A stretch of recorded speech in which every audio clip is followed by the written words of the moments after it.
it's quite good to be back on slick tires.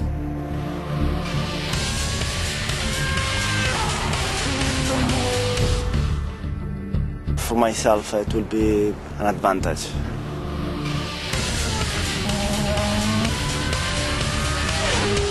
I like slick tires because we have less graining during the race. This is the main thing. The biggest difference between 2008 and 2009 is just the feedback of the tire. You just understand quite a lot better the car in terms of what the car is doing. And personally, for me, I'm quite happy with it because I'm more experienced with the slick tires. So I see that as a big chance for me. Slicks are back in Formula One.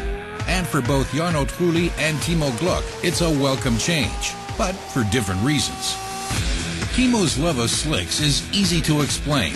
Apart from 2004 and 2008, he has driven on them ever since he started racing karts as a kid. His recent experience of the GP2 slicks, for example, was useful during the winter when Panasonic Toyota Racing developed the 2009 car.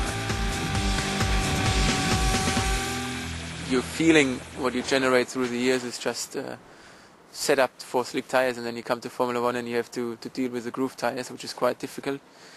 And I mean, the best example maybe is like a ski jumper who jumps with a ski of 1 meter 70, and then from one to the other moment he has to jump with a 1 meter 90 ski, which is a completely different feeling.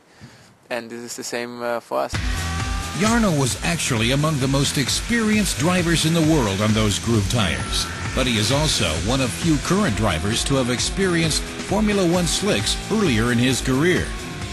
He made his debut in 1997 on slick tires, and he's already shown he still knows how to succeed with them. Jarno has a very clean driving style, which is exactly what is needed with slick tires. So both Jarno and Timo are delighted with these slicks. To make tire management more challenging, Bridgestone brings 2 compounds to each Grand Prix with bigger performance differences than last year. The target is to have one tire which can immediately deliver a fast lap time, but only for a limited period, and another which takes longer to deliver, but then gives very consistent performance. You have 2 kinds of tire windows. You have the grip window, which you have to optimize by setup, and then the second window is up to the driver. It's the slip angle window, how much the driver slides. And this one as well with the slick tires is quite narrow and difficult to catch. Groove tires like you see here on a TF108 were introduced to Formula One in 1998 to reduce grip, above all in high-speed corners. But slicks are back to make overtaking easier by providing more mechanical rather than aerodynamic grip. Slick tires give 15% more grip, and lap times are faster this season compared to 2008. Another change in tire behavior is the relationship between front and rear grip. Now the front tire has more grip relative to the rear, so a 2009 Formula One car is more likely to oversteer.